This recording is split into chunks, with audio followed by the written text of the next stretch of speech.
Olá pessoal, aqui é o Velgas, hoje 15 de junho de 2020. Aquele salto que demos do período dos hetmans, do período dos príncipes que governavam a Ucrânia, do período da destruição de Kiev pelo príncipe rebelde Yuri Dohyurik, vamos agora para o período soviético, onde em 1917, vocês sabem que a Revolução Bolchevique tomou conta da Rússia, mas também ela alastrou-se já no início da década de 20 para outros países, entre eles a Ucrânia, onde eles fizeram não apenas a Rússia comunista, mas uma série de outros países e cognominaram, ou melhor, denominaram como União das Repúblicas Socialistas Soviéticas. E esse foi um período muito negro da história da Ucrânia, para a Ucrânia. O sistema soviético ele queria a coletivização da produção no campo, ou seja, nada seria dos lavradores, nada seria propriedade do dono do sítio, do dono da fazenda, do dono, ou seja, lá do que fosse no campo.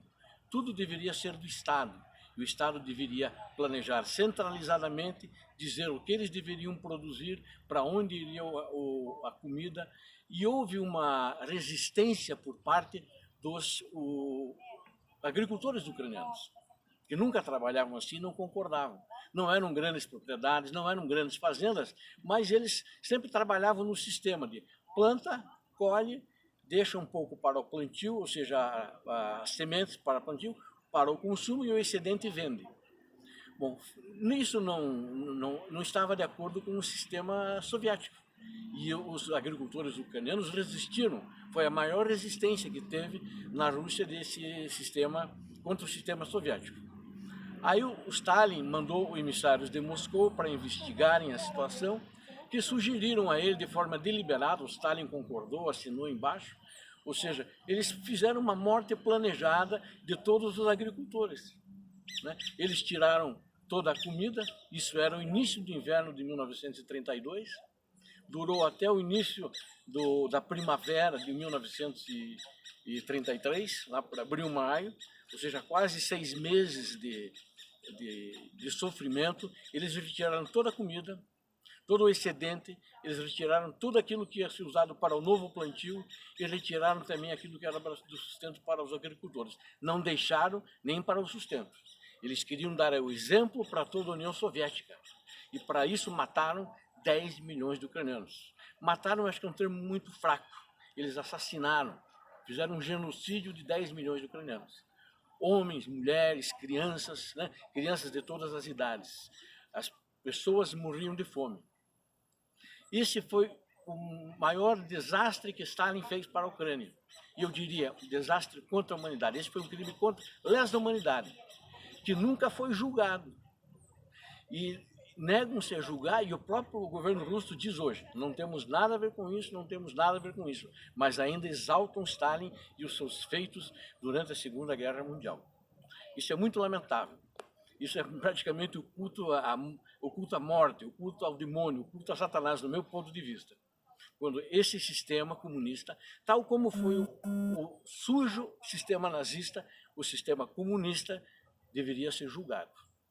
Mesmo que todos os seus líderes já morreram, ele deveria ser julgado oficialmente para que a história visse, para que a humanidade visse quem de fato foram essas pessoas. Hoje tem muitos simpatizantes no mundo inteiro, de Stalin, de Lenin e de seus seguidores, como Fidel Castro, como Che Guevara, como os chineses, né? Mao Tse-tung e outros. Mas eles, de fato, ceifaram a vida em todo o mundo, de milhares de pessoas. Vamos nos ater à Ucrânia aqui. Stalin governou até 1953, 54, quando morreu. Aí, a todos os governos que sucederam a ele, começou, após a Segunda Guerra, já no final do Stalin, a questão da Guerra Fria com os Estados Unidos. Não que melhorou a situação, mas mostrou-se o sistema soviético falido, porque era um sistema econômico de planejamento central, em que, desse planejamento central, o que era planejado ser produzido, não conseguiam produzir. Não tinham recursos para isso. O que era planejado para ser distribuído, não conseguiam distribuir. Para vocês terem uma ideia, em 1991, foi a primeira vez que eu fui visitar a Ucrânia. Fui visitar a cidade de Kiev, ainda estava sob o regime soviético. Você imagina que, imagine entrar num grande supermercado, né, ou aqui de Curitiba, ou lá em Brasília, qualquer supermercado do Brasil, qualquer supermercado do mundo, vazio, não tem nada. Mas não é um, eu visitei diversos supermercados, não tinha nada, vazio. E sempre uma pessoa me seguindo, porque eu estava sozinho e eu era estrangeiro. O pessoal queria ver, aí eu chegava no mercado, olha, aqui o senhor não pode fotografar, aqui o senhor não pode fazer isso. É, ia embora, né? E os ucranianos gostam muito de tomar chá. Eles tomam chá no almoço, tomam chá à noite. Então é um produto que sai muito. Então você chega, tinha lojas especializadas em chá. Você olhava assim aquelas lojas de chá vazias. Aí de repente, estou andando na rua, aí vejo encosta um caminhão numa casa de chá, que vende chá. Aí descarrega o chá, meia hora depois, já faz uma fila imediatamente, e meia hora depois não tem mais chá. E como é que eles compravam os produtos? Porque como é que era a renda? Então tinha a parte que eles ganhavam em rublos, que não valia nada, porque não tinha os produtos, não tinha carne, não tinha leite, mas tinha alguns produtos básicos que também não tinha, mas eles ganhavam cupons.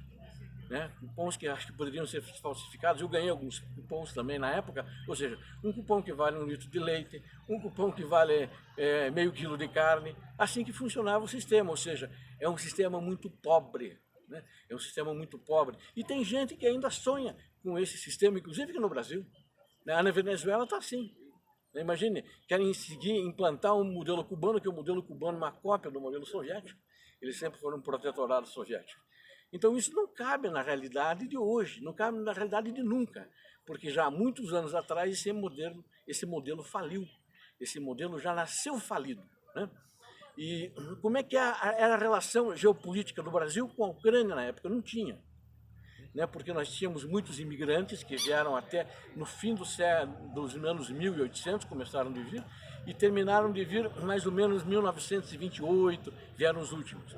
Depois disso o Stalin cortou, inclusive os que eram do lado polonês, que poderiam vir mais facilmente, mas como a Polônia fazia parte da cortina de ferro, eles foram proibidos de vir.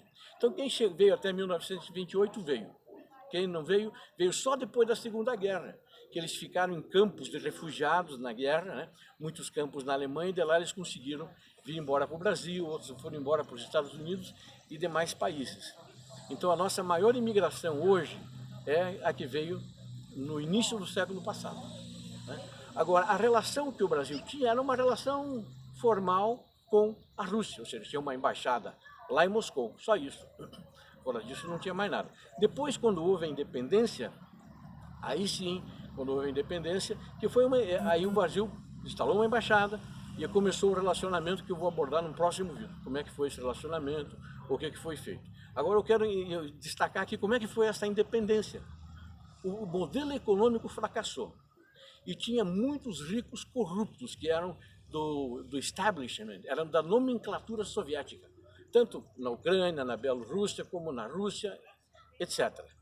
E essas pessoas não podiam gastar seu dinheiro lá, não podiam mostrar. Mas o povo estava falido, não tinha o que comer. Então foi a primeira independência de diversos países feita através de um acordão entre os líderes desses países, né? Ou seja, sentaram-se à mesa o Yeltsin, sentaram-se à mesa o Kravchuk, da Ucrânia, e o Shevardnadze, da Bielorrússia, entre outros. E dividindo, cada um resolve os seus problemas. Moscou não pode mais resolver, não temos condições econômicas. E assim que começou essa luta, essa independência, que a Rússia agora quer retomar e está fazendo pressão não só na Ucrânia, mas nos outros países que faziam parte da União Soviética ou que eram seus satélites. Muito obrigado pela atenção. Deus abençoe a todos. Paz e bem.